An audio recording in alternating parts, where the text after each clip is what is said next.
Ladies and gentlemen, I am here back on the channel finally. Nikki Rue. That's me. Hi. I feel like I was like one of the only people who didn't mess up your name last time. So I was like, good you know job. what I mean? From the last, I remember everyone said Nikki Haru. Yeah, You know Nikki what I mean? Haru and Nikki Haru. It's Kangaroo. That's why it's my fight name. No, that's what I mean. But hey, what pisses you off more between people calling you Nikki Haru or Astrid calling you out? I think what pisses me off is Astrid Wett not calling me out. You know what I mean? She's such a little duck. She refuses to say my name, but she'll take screenshots. Yeah, that's such a hard word. Screenshots, yeah. Screenshots of my socials. Like, I didn't have a problem with her. I'm telling you guys because I want everyone to know. I didn't have a problem with her until she just was disrespectful for no reason. Like, I was nothing but polite when she was like, hey, I don't want to fight because we've talked. I was like, yeah, girl, whatever, no worries. Yeah. And then she's disrespectful. And I'm like, bro. It's crazy. Like, if you're going to run your mouth, at least say my name. No, for sure. And, obviously, since, you're defending that belt, I heard news coming soon, too, about the fight. Could you give any possible details on any hints of who you might going against, etc.? Yeah, I mean, a little bit. What I can tell you is that I was training for a southpaw before this.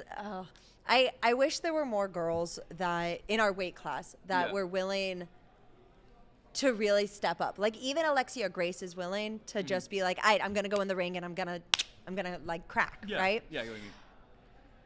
And like, if she can do it, I feel like a lot of you watching this possibly can do it. Yeah. But I was training for a southpaw. She pulled out. To be fair, like, I think it was a smart decision. I'm a little hurt about it, but I think it was smart. I think she should get at least another fight under her belt before trying to fight me, which might be a little arrogant, but clearly she agrees. And then I just wish more girls would be just down to clown and down to fight. Like Carla Jade, like the ring girl, you know what I'm talking about? Like, she is in the comments of any girl. She's like, I'll go up, I'll go down. I am just here for the fight. I respect that. So we'll see. We'll see who the next one is, but it is soon. For sure. And, kind of go more into the whole, like, Mrs. thing, right? I think, there's a fight, the female fight. I believe it's in your weight division, right? With, is it, am I wrong? They're a little bit heavier. Okay, they're in between me and Elle right now. Okay. So they're fighting at 120. Okay. Which they could come down. I'm willing to take the winner of this if they want to come down to my weight. I don't know where Leia. Yeah. I thought it was Leah, but I heard someone say Leia, so now I'm like, I don't know where she would lose another 8 pounds because she's just very fit right now.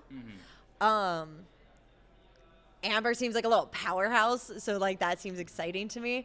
So, but if either of them wants to come down to 112, I am so down to take the winner of this. Alexia and I were actually tweeting about it because Alexia said she wanted to take the winner, and I was like, stay in your lane. You take the loser.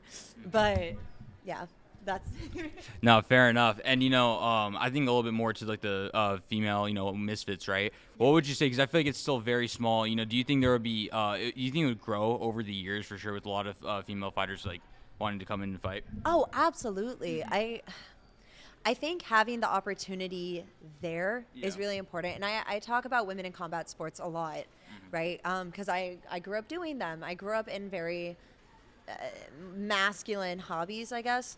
I think the more girls we see who are traditionally feminine or whatever else stepping into this scene and taking up combat sports, taking up boxing, is going to empower more women to do it. And that includes influencers, right? That includes girls who have been worried about either getting too muscular or worried about their face, or any of the societal boundaries that we set against women in this scene. I'm really excited because I do think over the next few years we're going to see a small, like, and we're going to see, I mean, we're already seeing it. More and more girls are finding out how empowering it is to be trained in a combat sport. For sure. I think one thing too with like female combat sports, I think was it 10 years ago or like 15 years ago? I think it was like UFC at least they didn't have anyone. Now they finally started to have like women's fights in there too.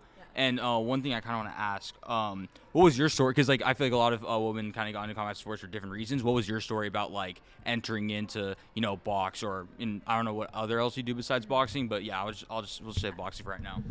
So I mean, combat sports as a whole. My dad has a couple of different belts, not like champion belts, but like a black belt and then a couple other degree belts in different forms of martial arts. Yeah. And he was an Olympic qualifying wrestler before he got into a motorcycle accident. Oh, wow. So sorry to hear about that. Well, I mean, he's alive. It was before I was born. Yeah. Yeah. I mean, it's before me. He's fine. Okay. Yeah, this is not in my lifetime. He wasn't qualified. He was born in friggin' 49. He's like back then. Fair. But yeah, he's fine and well and hilarious. Okay. But anyways, between him and then my mom was always a little bit more masculine in terms of being a little bit more of a tomboy. So we all, between the 4 kids, we all were very rough and tumble. I'm the youngest and I'm the runt. Everyone is significantly taller than me, minus my mom. So we're all very aggressive, and that introduced me to not being scared of getting punched in the face, right? Sure. And I just kind of dabbled in and out, like kung fu, grappling. Grappling is where I've always felt most at home. And then for boxing, I started boxing in high school a little bit, got a little bit more serious in college just because they offered a course in it, and I used to teach self-defense for women, so I especially wanted to know. And then I found the influencer fighting scene, and I was just like, oh, this is my life, and I love it. For sure. You said that grappling feels more home to you. If they ever do offer you an MMA match, is that something you kind of consider going into as well, or how do you feel about that? It's a little complicated. I love MMA because that is how I defend myself, and it's how I play fight, right? So it does feel very comfortable for me. I think with influencer MMA, it's really dangerous because if you don't know what you're doing, MMA is dangerous in and of itself, right? Like your elbow and your knee are the hardest part of your body to hit with. So self-defense tip, throw the elbows. But it is the hardest part of your body. And if you are fighting someone who doesn't know how to hold back appropriately, right? Because you're not trying to kill each other. Professional fighters are not trying to kill each other. That's not the goal, right? So if you have someone, like even in boxing, if you have someone who doesn't know what they're doing, they go for the back of your head, which like is insane because that's how you kill someone. So I would be worried about people who don't know what the limit is. But I'm willing to discuss it. I'm willing to talk about it. Yeah, for sure. I'm very cognizant of that. Yeah. And I think kind of more on like the verbal side of things, right? You're commentating this Saturday for Misfits. What kind of got you? I want to say because your first one was, I believe, Misfits 15, right? I'm assuming they liked you to have you back now, right? I kind of want to take you back to that first experience. How are you feeling? Obviously doing the interviews, behind the I want to say behind the scenes and everything like that. Yeah. Gosh, it's so much fun. I mean, I'm such a chatterbox, so I love talking to everyone, and it's really cool when you get to talk to people who are doing something you love to do, right? Whether or not you're good at it, whatever. But doing something you love to do because you get to see all these different perspectives. You get to understand what the motivation is, who they really are, and that's really fun for me. And I get paid without having bruises, so that's also fun. that's what's up. I can kind of I can get along with this thing too about talking about sports in general. I didn't grow up in combat sports until like I want to say high school is when I got into UFC is my first combat sport I watched. But I'm I was big into like basketball when I was younger too. Okay. That's something I was so into when I was younger. And the thing is like I used to love talking about it in school, but like some kids kind of got annoyed. Others who love basketball, they love it. So I mean on that kind of thing I can for sure see your point on like talking about it and be a little bit, like you said, a chatterbox. I don't want to hold you for too long, but one last thing, right? You obviously, since this is influencer boxing, right? We kind of did hear about your journey through boxing and combat sports. What about the influencer side of things? What did you start and what kind of got you to here today about what you've done, through the content side of things? Oh. I don't want to say it started by accident, but I started my career in modeling first. I mean, I've been an actress since I was a kid. Like, I love doing it.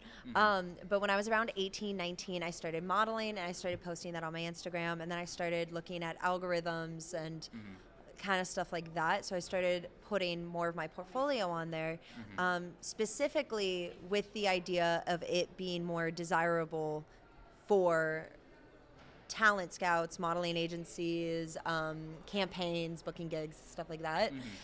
And then as that started to grow, and especially when they introduced Reels, I started being able to put a lot more of my personality on there, because people were like, oh, she just wears a lot of bikinis. And I was like, I'm actually a nerd. Surprise. That's really funny. And I started being able to do a lot more like cosplay content, which LA Comic Con is coming up. It's a little earlier than expected this year. It's in October, but that is not the point. But yeah, I started being able to showcase a lot more of myself, and that, like, I'm very much a lifestyle brand where I'm just like, entertainment. Fair enough. Thank you once again for taking time out of your day to do this. Seriously, means a lot. Absolutely. Thank you for always being such a gracious host, I suppose. Oh, thank you so much. It really means a lot.